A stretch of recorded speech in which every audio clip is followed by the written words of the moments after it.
What is going on, everyone? And welcome back to Across the Board, sponsored by Moneyball Metrics. I am your normal host, AlphaDog Bets, here with my two guys.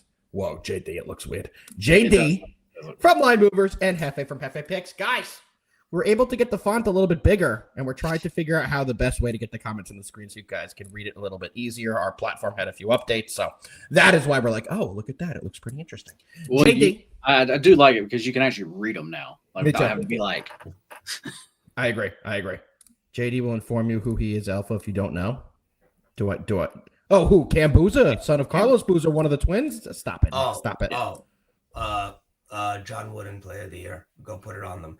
I got something to say. Little minimal breaking news. Not really. Okay. But it makes sense. And honestly, thank God. Looks like the Panthers are shopping Chuba Hubbard around.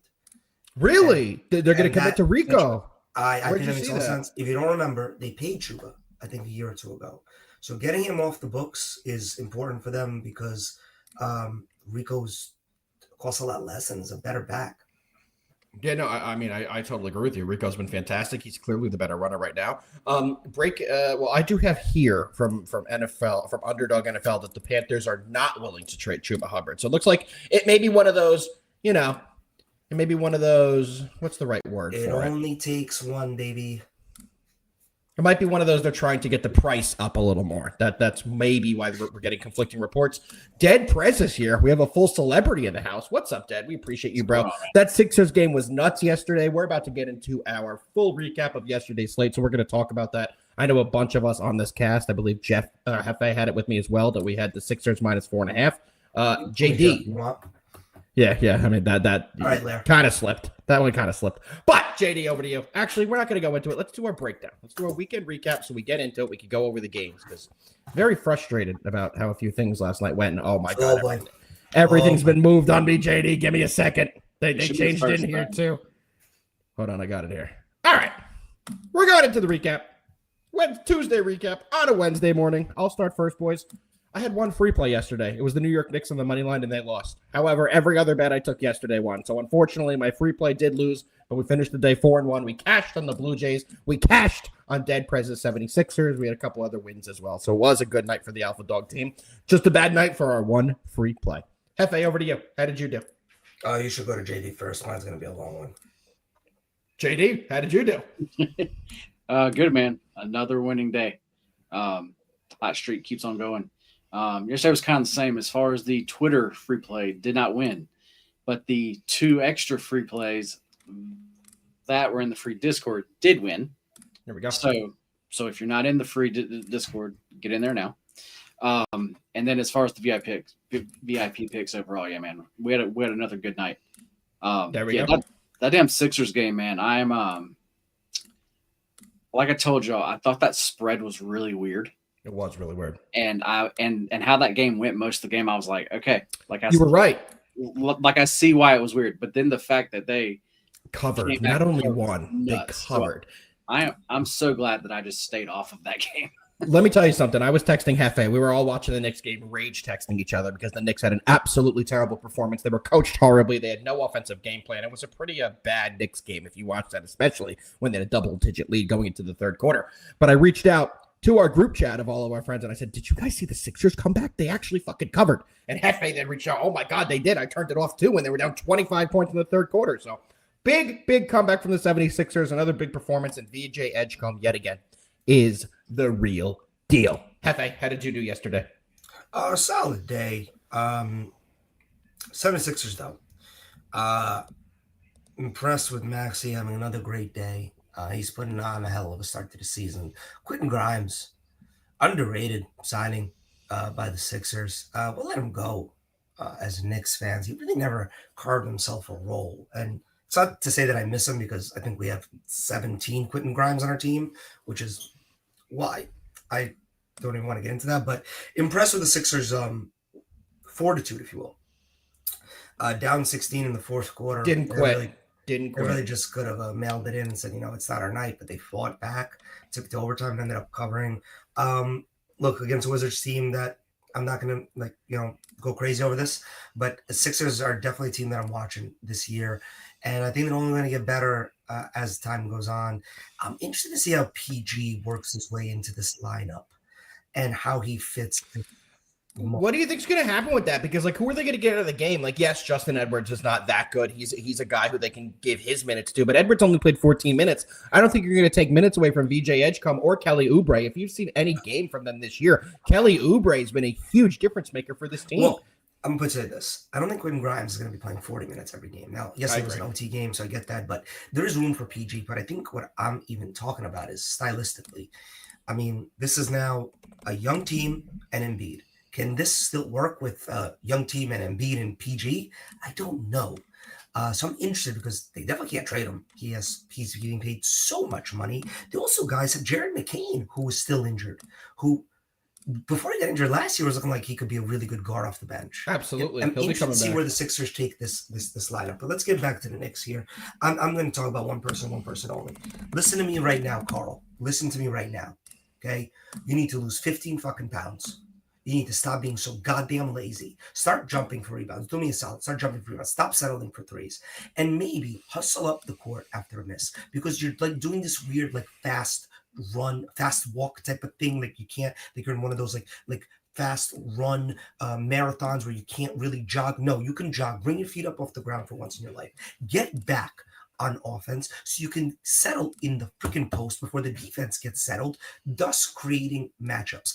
What he does this weird little, like, he moves his freaking arms like this and just does a fast walk. Instead of getting his ass up the court, he lets the defense settle, and then he has no place to go. He has no room on the court. And then he wonders why. He's like, yeah, I don't really know my place in this offense. Bro, it's because you're the last one across half court. Hustle a little bit. And then maybe you don't have to take these ridiculous 35-foot threes when nobody's asking you to do that shit. Well, he couldn't do anything. He attacked the rim. He couldn't get anything to go on the drive. He couldn't get any shots to fall. Offensively, he was a disaster. And defensively, he was equally as bad yesterday. There have been 4 games this year. That is now 3 games where Karl-Anthony Towns has ridiculous, stupid fouls that I could literally just call out. That's a dumb one. That's a dumb one. That's a dumb one. That's a dumb one. Ridiculous. I'm called my cardiologist because I think Carl is going to give me a heart attack by December. I don't even know what's going to happen come playoff time. But I'm starting to really hate him. And Mike Brown's offense is really simple. Awful. It's not. Awful. It's not awful. But it takes the team to hustle back. Just hustle back. Just hustle back to your spot. Don't let the defense settle. If you let the defense settle, we got nothing but one-on-one ball. And there's only one person on our team that I trust in a one-on-one situation, and he can't do it every single fucking play, and that's Jalen Brunson. All right. And unfortunately, him getting banged up last night, I know it wasn't a serious injury. It did look bad at first, but him getting banged up is the reason they fell apart. They didn't score again for 3 minutes, and the game was open from there. He was dropping the ball, couldn't really play. There's a lot of players that I'm giving kind of a pass to. Josh Hart obviously still needs to get into game shape. His back is still obviously hurting, and he's just trying to hustle out there. Bridges is playing great basketball. Great basketball. OG and no beat. You played great defense for like a half, and then you decided to not in the second half, and Giannis made that known. I need you to be a little bit more involved on offense. Also, why are you taking 6 threes a game? I was about to say, did you see that he had no 2-point shot attempts this year up until, or it was 13 of his 14 shot attempts going into last night's game were 3-pointers? Yeah. It's like, what are you doing? You're not a 3-and-D specialist. That is not what you are. So I don't mind Shamet starting while we have this like figuring out of when is Mitch Robinson going to be back. That's a whole other problem. Deuce should be back any game now. It's a personal matter, not an injury. I think something's going on with his family. But Deuce. Yes. But look, David, yes, they have a new system. And they need time. And I totally agree. You need time. It's only 4 games. I'm not freaking out. I'm only freaking out at one person because this system with Brown, old system with Tibbs, even back in Minnesota, Karl-Anthony Towns doesn't have that grit factor that I so desperately want in my 5 spot or anybody on the court. He's just soft. I think I said it. It's like he's playing. It's like he plays basketball like he's at the Beverly Hills YMCA. It's incredible. And it's like, no, dude. Like these guys are stronger than you, and so maybe have another move other than the dumbass. Put your head down, take 3 large ass steps, put an elbow up, and pray to God that you get a foul. Because 9 times out of 10, you're getting a traveling call, you're getting an offensive foul because you're elbowing the player in the jaw, or most of the time you throw a ball up that has no chance of blowing it. Sorry, my rant's over. I'm done. There is one thing, unless you're another guy who happens to be on the Bucks, and then you can take 6 steps. And that was unbelievable. That was unbelievable. I know you saw that play as well. I posted it on my Twitter last night. And if this game, and if I'm gonna say something, JD, if this game was close, if the Knicks lost by a point, 2 points, 3 points even, I would be having a totally different narrative. It would all be about that because Giannis gets away with that way too much. But there's no point for me to bring that up. It had no impact. It had no impact. No impact whatsoever. I agree. We were up by 12, guys. We were up by 12 freaking points. I need to pull one more number up and then we can move on. The New York Knicks scored 40 points in the second half. 40 points in the second half. They scored 45 in the second quarter. Yeah, brutal. Great second quarter. They completely died in the second half. Bad performance, bad coaching, bad decision-making, bad game plan. Period, end of story. The Knicks will get better. I'm not terribly concerned about the Knicks, but that game last night was a brutal watch. If you watched that game, you know exactly how Jefe and I feel. It was just a tough watch when the team has high expectations, and they absolutely did not even show up in the second half. All right, boys. The Knicks show is over, and we're getting into the game everyone wants to talk about because what a fucking series. What a fucking series. It has been between the Toronto Blue Jays and the LA Dodgers.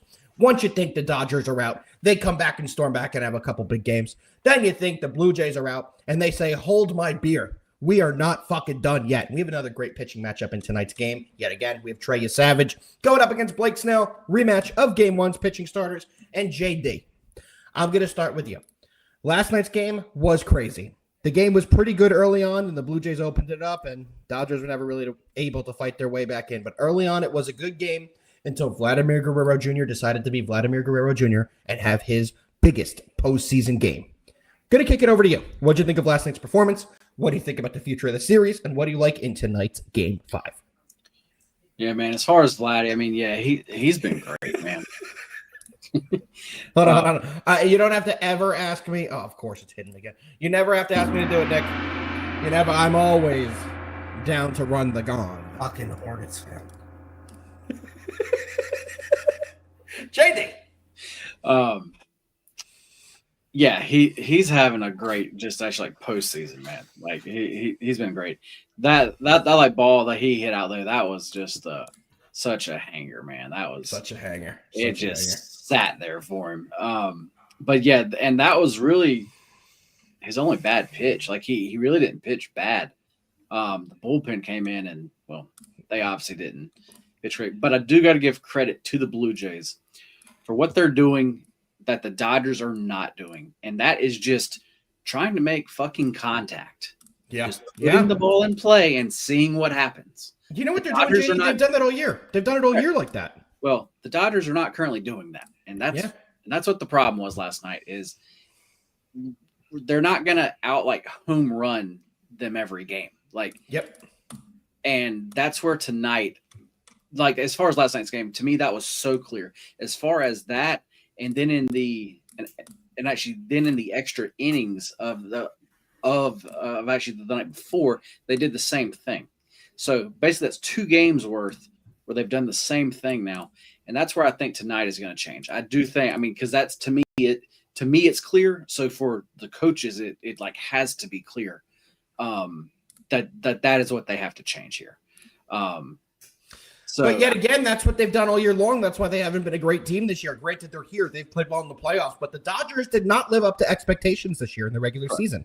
We all know that. And what's the reason for that, JD? I think it's exactly what you're saying right now. They have not been a disciplined team. They have not been playing strategic, smart baseball up at the plate. They haven't been situational hitting. They haven't been moving guys into scoring position. It's home run or bust for them, it feels like right now, right? Yep.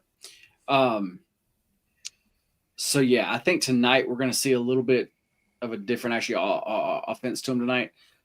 Just like Footy said there, it is. And as far as freaking Pajes, I'm pretty sure that's how you say his name. You said JD. You have a beautiful accent. He had it right. He said Pajes. I thought he said freaking potheads. Honestly, I did it first too, and I then realized who he was talking about. he cannot be in the lineup to touch tonight. Who do you want in there? I don't know. I don't even care. I was gonna say They pinch hit Alex Cole from him, or they can put Kike in center and put someone like Alex Cole in left or whatever. Yeah. I mean, actually, anything like that would work. And I understand why he's in there because as far as with his glove and and all that, I understand he's there for his actual defense, but he has been doing nothing at the plate. Do you know what his batting average is in the postseason? It's probably 0.06 or something. You're actually really close. It's 0.8. Okay. So he hasn't even hit 100 on the batting average. He's batting 80 on the batting average. So yeah, a lot of people feel this way, David. That's I one of just the don't hot think. takes. But yeah, as far as the game tonight, I'm on the same actually wavelength here. Snell has only had one subpar game in the past, I don't even know, 10 games, and that was in game 1, which he didn't pitch like horribly, but it was definitely not as good as he normally does. But that was a tough game 1, and it was on the road. Now it should be back here at home. I just feel like Snell does have a really good night tonight here. The way I'm playing this game, I actually have a series bet for the Dodgers, so I just need them to win tonight. But the way I'm playing this, and this is a client play, is Dodgers on the first 5 minus a half run. Okay. I do think the Dodgers will be able to put up something. And I think that basically Snell can basically shut them down. Snell also didn't go long. I think he only pitched 4 innings in actually game 1. Let me pull up his last start. I can give the full breakdown of the numbers because that's what I wanted to get into as well, JD. And before I let you off the hook here, what do you think about backing Snell again? Because you're a very big believer in when they just saw a guy and they hit him. We talked about it throughout the regular season. If a pitcher just saw a team previously, we were a little hesitant to bet them because, especially if they had success, right? Well, in Snell's last outing here, he went 5 innings. In those 5 innings, he gave up 8 hits, 5 earned. He gave up a homer and had 3 walks. Only had 4 strikeouts, his lowest strikeout game in a very long time. Does that make you hesitant to back the Dodgers in this spot? And Footy, I would agree with you if it wasn't Yama Daddy Doodle going to in the next game. If it wasn't the best pitcher that we've seen in baseball history in the postseason, can we say that? Because what he's done this year has been right up there with the greatest ever. This to me is must win for the Blue Jays. This to me is must win for the Blue Jays more than it is for the Dodgers. Yeah. For me, as far as the Snell stuff you're saying, normally yes. But from watching that game, I mean, Snell he just did not have his best. He didn't have his stuff. I agree. So I think here at home where he has been so good, I just really feel like tonight that he's going to pitch really well. So yeah, that's the play that I like tonight. I would like the Dodgers full game too. Like I said, just with the series bet I have, I'm basically already on them. You don't need to double dip if you have a good play. It's in a good position. Definitely. I get that. So that's why I'm just gonna roll with the first 5. But as far as we haven't even talked about as far as the other side there. But as far as what's his name? You Savage? Yeah, Savage. There we go. If you really dig into his numbers, his last few starts here, he really hasn't pitched well. I mean, I wouldn't say he hasn't pitched well. I would say he hasn't pitched lights out, but he still had some decent performances. Well as subjective. Because, I mean, in his last 2 starts, he's only given up 2 earned. And they've won both of them. So, I mean, I know he hasn't given him incredible depth, and he did give up 4 hits in the last game with 3 walks. He did give up 6 hits in the last game in the game before that with 3 walks. But he's kept the damage off the board, right? He has only had 2 earned in those 2 starts. That's what I was about to say. He has allowed over his past 4 starts. He has allowed a ton of guys on base. Yes, he has danced out of trouble. But he keeps getting out of trouble. So can he do that tonight? I mean, May can. Jefe is definitely playing that. Right. Jefe, what level are you on? The people want to know. Answering emails. Never download a Candy Crush a day in my life. Candy Crush is solid. Candy Crush is solid. But anyway, yeah, to me, guys, I have this. I'm not even going to tell you what I had this lined at because it's pretty crazy. With saying what do you have the line at? What do you have the line at? We got to know.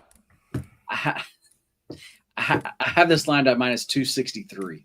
Ooh, you have some value you're finding on the Dodgers today. If that's what you have on. Let's this wasn't planned, but let's go to the BetQL and bring up them. Let's just see what they have here. Let's see what their advantage is. Let's see who they got. I would assume it's going to be on the Blue Jays. I would assume it would be on the Dodgers. 4-star on the Dodgers. JD, do I know BetQL or do I know BetQL? Do I know it. where the 4-star advantage is going to be, or do we not know where the 4-star advantage is going to be? Okay, they have this price at minus 254, so that doesn't make me feel as crazy now. It's close to where you have it. You had minus 263, right? Yeah, that makes me not feel as crazy.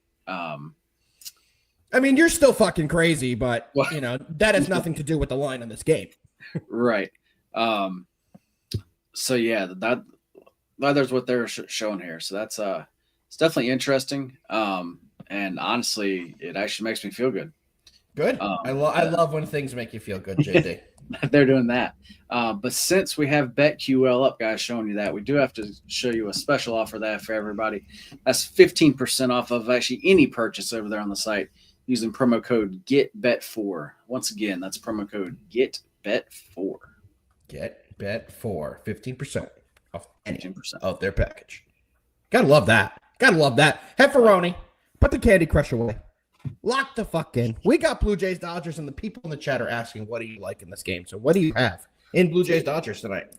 Yeah, I'm taking the Dodgers on a run line here. Minus 1.5. Think get it at even odds, plus 100. I just think this is going to be one of those series. At this point, I think we're destined for 7. Wouldn't that be great? And I think that MLB really needs that. I think Dodgers take tonight. I think the Jays probably take it on Friday. And obviously don't know the pitching matchup. But I'm very interested to see how the Dodgers, if they win tonight, which I do think they will, position their pitching. Do they roll Yamamoto for 6 or give him full rest and save him for 7, depending on how kind of like have him in the waiting for 6? That's very interesting. I think he's going game 6 either way. I think he's 6. Yeah, because he's definitely good to go. You know why? Because if it goes to a 7, they may go to him again for a portion of the game. If it goes to 7, I think they tried out Ohtani on short rest rather than Glass. Yeah, Glass now just got shelled, right? So I could totally see him Ohtani. So I could totally see him Ohtani. I'm thinking to myself, okay, today obviously Snell go as long as you can. You get the day off tomorrow. Regardless, there's obviously game 6, right? So yes. Now you're at game 6, and you're kind of at a place where like, do we toss up Glass now and see what happens? And if it's good through like 3-4, we can throw in Yamamoto maybe. Do we? Because I think Yamamoto is their ace in hand, right? 100%. There's no doubt about that.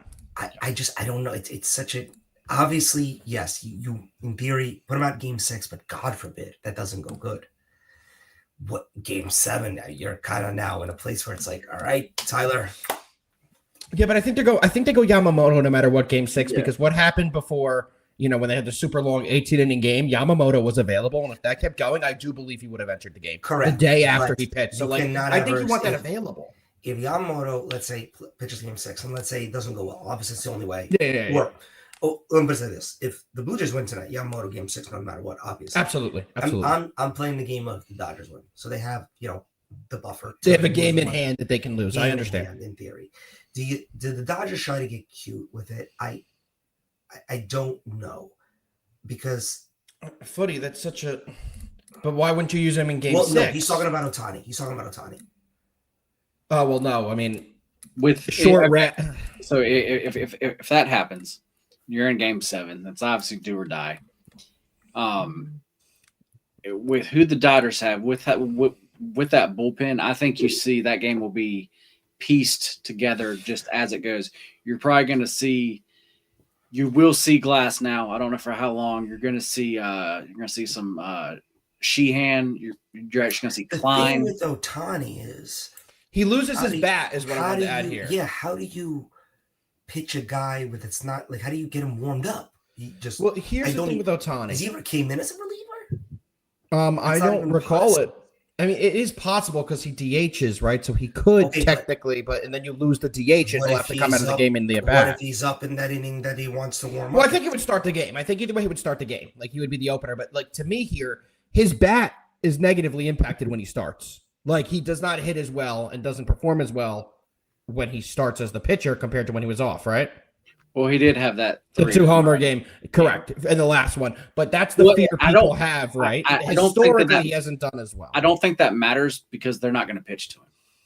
That's true. That's such a good point. They're not going to pitch to him. So I guess that's a good point here. He's been so good in the postseason as well, pitching, but do you guys really believe he's still an elite arm? Like, I know he's an above average pitcher, but I may want to go Glass now in that game and not pitch him. Like I said, I really think you're like going to see them both. You're going to see them all. It's just who's going to actually start it. I agree. But whoever starts it, unless they're just throwing that well, I really don't think they're going to go long. It's going to be 2 or 3, and then switch off to somebody else. And on the other side as well, right? Like, if whoever the Blue Jays put out there, they're also going to use all their best guys. It's a Game 7, do or die. We're not holding anything back. So a lot more to come on that. I think we are destined to get there. Quickly, I'll go over my play here, guys. I was on the Jays yesterday. I am going to be on them today. The way I am playing the Jays today is going to be on the run line at the +1.5. I do think this game ends by 1 run in either direction, either way it goes. And I do like the Blue Jays at that +1.5. You can currently get that at a -120. And to me, I think there's a ton of value there. So yet again, I am on the Blue Jays +1.5 as my official play in this game. Either of you have anything else to add on this game before we get to the NBA game? Yes. No. Speaking of the birds, guys, if you have not put in your Ravens tickets, oh my God! Now, oh my God! No fucking way you're doing this on the on a Wednesday. Did you see that, Jefe? Did you see this? Just do a Ravens sneak attack on a Wednesday after he asked you if you have anything else on Game 5 of the MLB World Series. Oh my God, JD! Oh my God! So what are you recommending to take on the Ravens? I'm right legitimately now, we need to know. not. I'm not showing up for that segment tomorrow. I don't blame you. To win the division. The bet is back-to-back Super Bowl appearances. Don't be an idiot. Obviously, they're going to do it. I actually definitely like that one there. As far as the next few weeks for them should be actually like cakewalks. Damn. I fucked it up, Nick. It's too late at this point. Absolutely amazing call. I should have thought of it myself. And then they're going to play what's actually going to really help them out is after that is they're going to play the Bengals twice, and then they're going to play the Steelers twice. I'm going to tell you right now, live, they are not sweeping the Bengals. They will be going 1-1. Really? I don't feel that way, but we'll see. We'll have to see how that plays out. If you lose to the Jets, you're losing to everyone. Fucking Bengals killed me last weekend. All right, boys, it's about that time. We only have one game we're breaking down in the NBA today, but it's a good one. We all are going to have something to say on this game. So let's transition to the NBA. And that is not the game, but this is the game. The game we are breaking down is the Cleveland Cavs going to Boston and taking on the Celtics. The Celtics finally got off the schneid. They got their first win of the year. The Cavs, they're coming in 3-1. Boston's coming in 1-3. In this game, the injury report. Why do they put Jason Tatum on it every day? Like, come on. We know he's out. We understand that. Max Strus is out. Darius Garland is out. And Sam Merrill are all out for the Cleveland Cavaliers. Those are 3 important pieces for them. Max Strus will be out until at least December. Darius Garland looking like he may be able to make a return on November 1st. So that would be very interesting. And Sam Merrill is out until at least October 31st.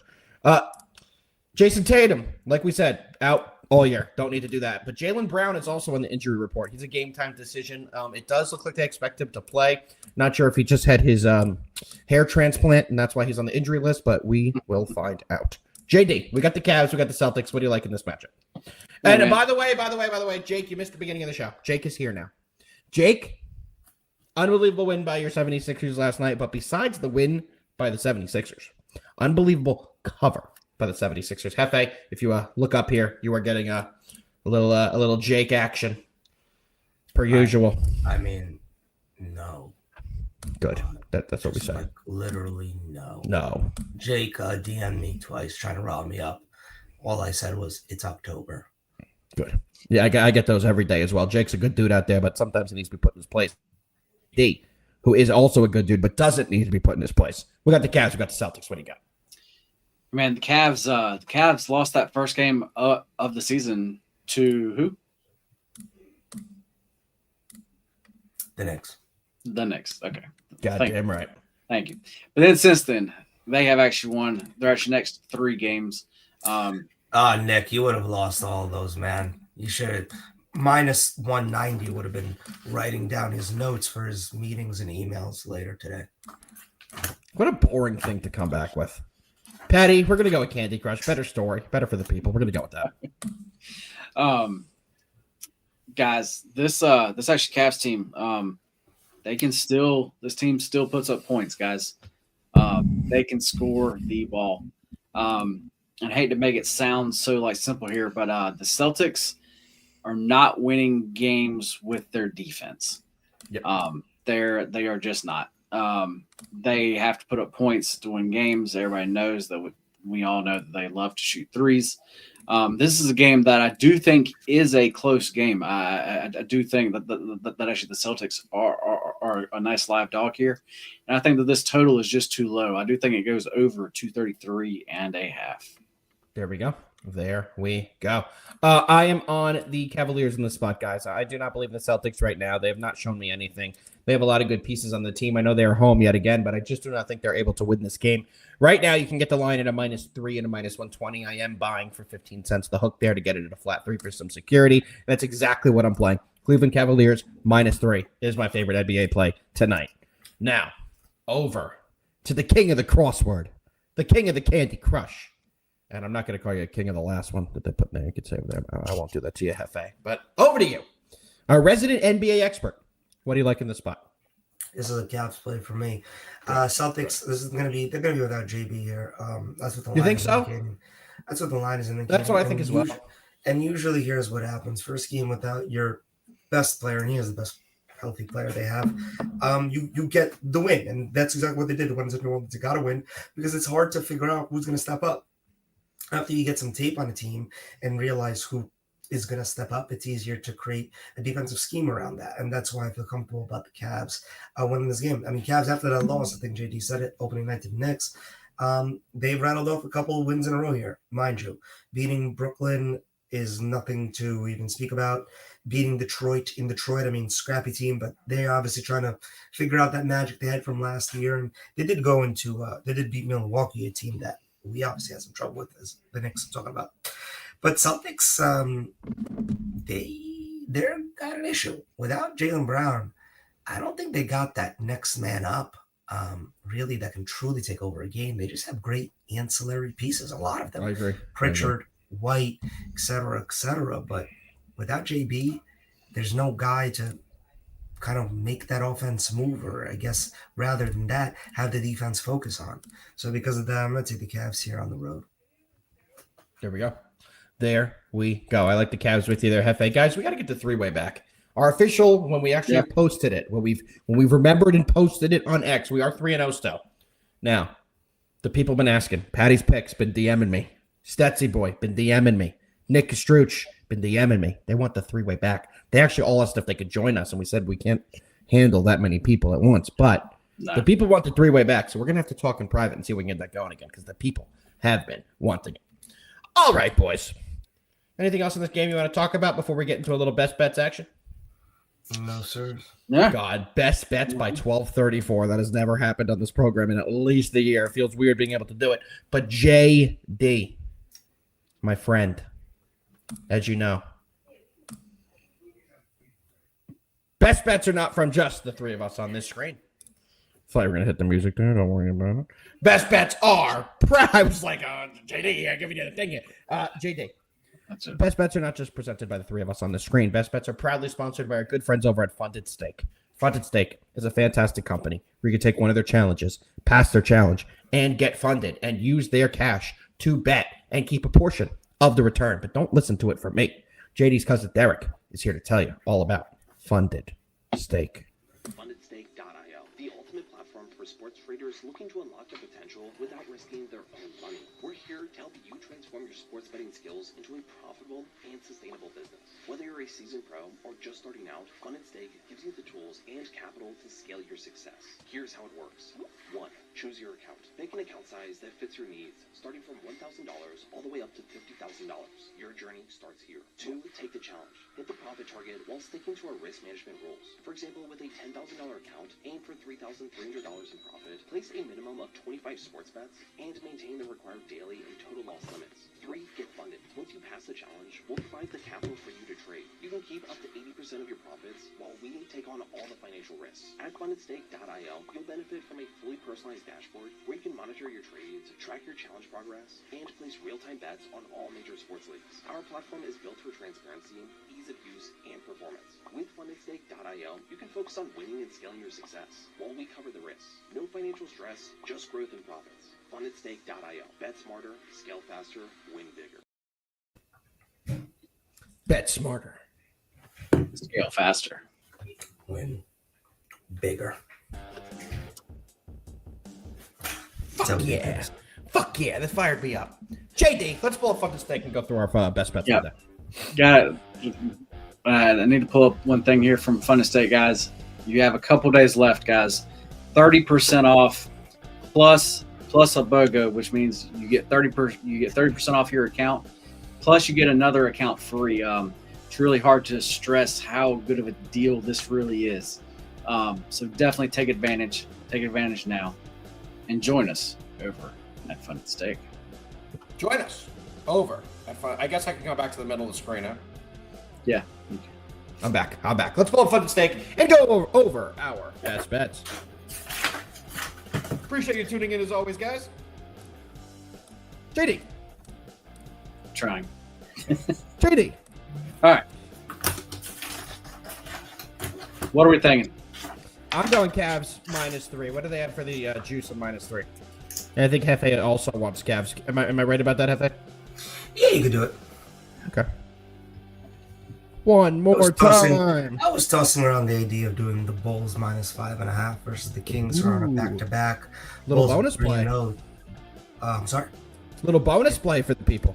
Yeah, I'm thinking about it. It's probably going to go on the card, to be honest with you. I mean, I don't think the Bulls are all that. I just think good spot. Kings back-to-back, a little bit of a veteran team. I know it's early in the season, but still, they're not exactly the young Buck team filled with all those old Bulls players, but I do hate the fact that it's literally just the old Chicago Bulls. Yep, couldn't agree more. All right, how about Cavs -3.5 at -110? That's great for us. That's exactly where I want to be. Okay. Putting that in for both of y'all. Let me see here. I'm going to go to the NBA as also. I'm going to talk about a game we have not talked about. Let's go to the Nets and the Hawks, the game that everybody wants to hear. I'm tuning in for the pregame. My whole night is about this game. We're going to a team total here, guys. Everybody's probably shocked there.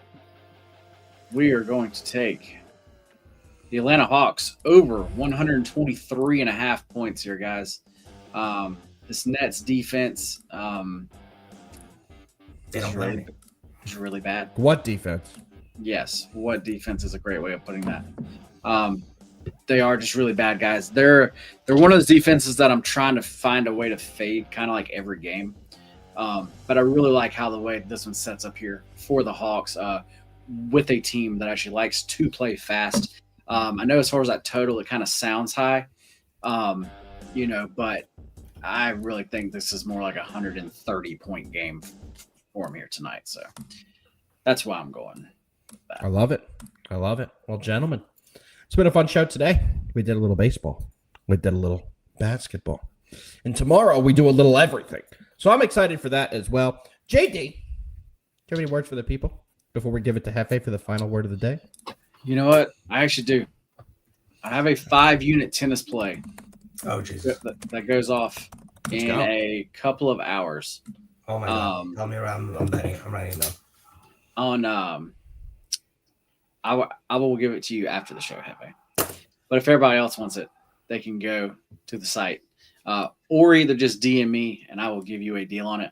On my last 43 5-unit plays, I am 30-13. There we go. So, Jefe. What you're saying is 78% of the time, it works. Every time. I absolutely love that. Exactly. Before I go to Jefe's final word, I have looked up an inspirational quote for you all. It is never too late to be what you might have been.